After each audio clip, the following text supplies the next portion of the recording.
Dear, welcome in this quick tutorial. We are going to show you how to change TikTok username. It's super easy and we will make sure you get it right.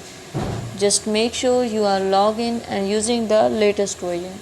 Make sure to watch the complete video and follow each step carefully to avoid forgetting anything and making mistake. Okay, how to change TikTok username? First of all, you have to click on the TikTok app. The app will appear in front of you. Now click on the profile and click on edit profile. Now you can see your username. Click on this username and